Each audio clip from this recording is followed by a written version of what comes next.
It was 1966, and Ford and Ferrari were at war in a heated battle.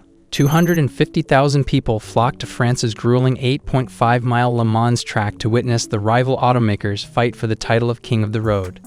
The non-stop 24-hour race is renowned for being taxing. In that year's rigorous endurance test, which measures a car's engine strength as well as the endurance and focus of its driver, only 15 of the 57 competitors finished. The lack of sleep, 200 miles per hour speeds, and very little margin for human or engineering errors make fatal accidents a regular occurrence. Because of these factors, the 24 Hours of Le Mans is regarded as both the most prestigious and deadly athletic event in the world. With Henry Ford II and Enzo Ferrari locked in a long-running rivalry for sports car dominance that all began with a botched business transaction, the stakes for the auto industry in 1966 were equally high. Enzo Ferrari's plans to sell his dying company was discovered by Henry Ford II. Ford's brand, based on family-focused cars, started to lose popularity with a younger, need-for-speed generation. Success on the racetrack would translate to higher sales.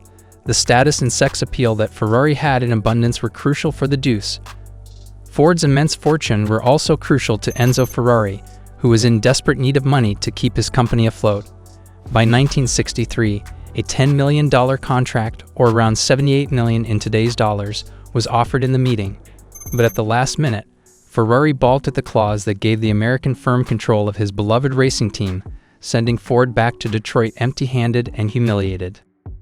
Henry Ford II handed his point man, Donald Frey, the following instructions: "You go to Le Mans and make him pay." As a result, the greatest rivalry in the history of automobile racing was born. Even though Ford and Ferrari had quite different upbringings, they had similar personalities.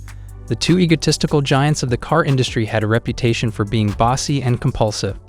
Ford was an assertive man who would do anything to achieve his goals. Henry Ford II, the businessman and automobile magnate's grandson, was used to getting anything he desired.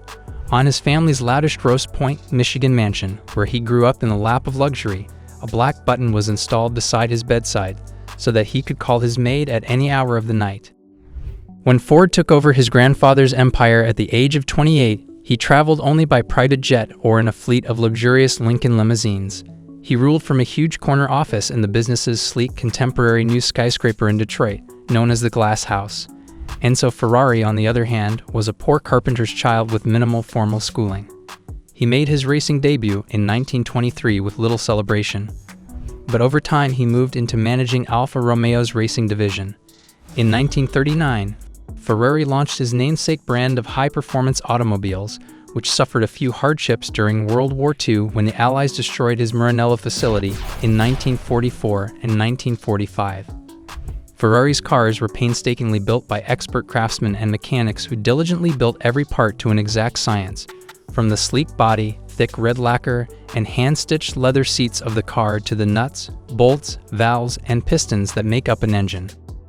The Italian automobile genius took great delight in this endeavor, but it also placed him in financial straits.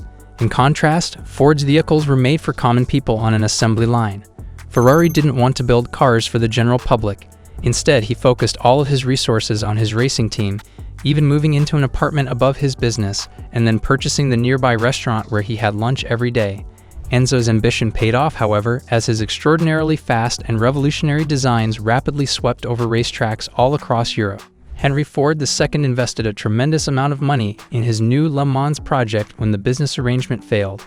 He invested $10 million in hiring a group of engineering specialists who worked tirelessly to come up with a vehicle that would rival what Enzo had spent years perfecting. The final product was the Ford GT40, a unique and menacingly designed automobile made of aluminum that stands 40 inches tall and resembles a stealth bomber more than anything else. Ford's Le Mans debut was a complete failure. Less than halfway into the race in 1964, all three GT40s had mechanical failure, with one of them even catching fire.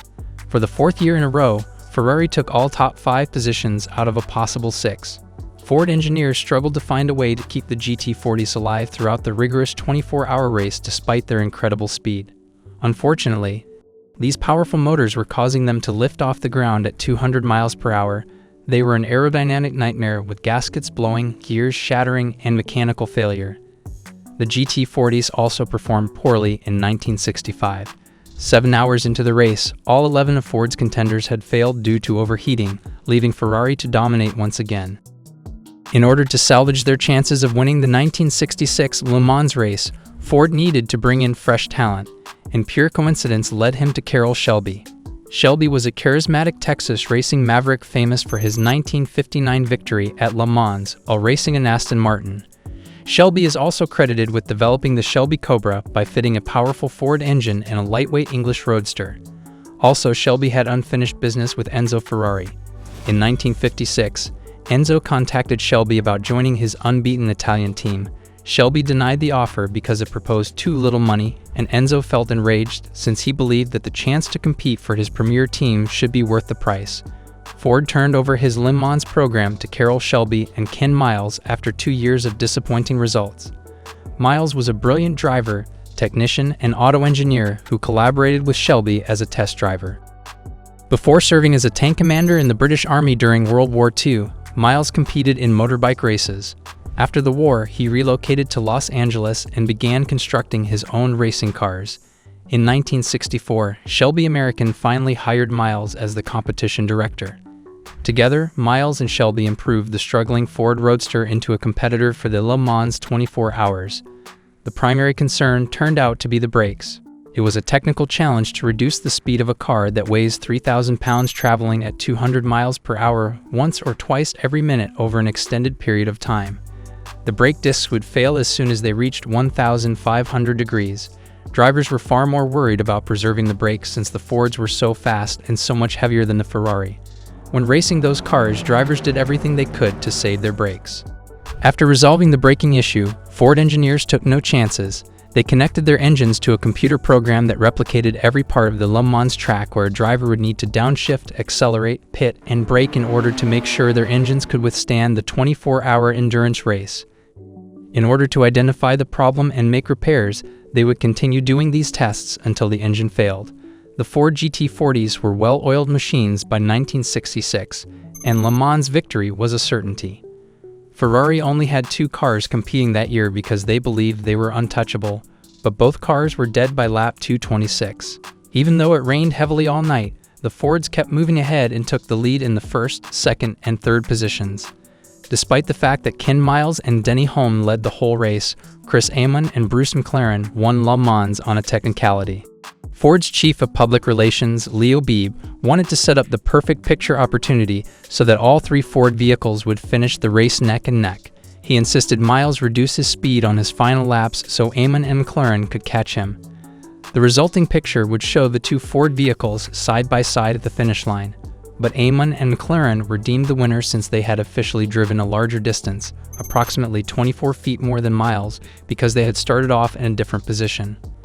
Following the chaotic Le Mans race, Ken Miles said, "I think I've been screwed." After finishing first in the 24 Hours of Daytona and the 12 Hours of Sebring earlier that year, Miles had the opportunity to become the first and only driver to win the Triple Crown of endurance racing events. However, Miles gave up the title to the Chris Amon, Bruce McLaren team. His greatest accomplishment was robbed from him. Miles lost his life 2 months after the race in Riverside, California, while driving a Ford prototype test car for the 1967 Le Mans.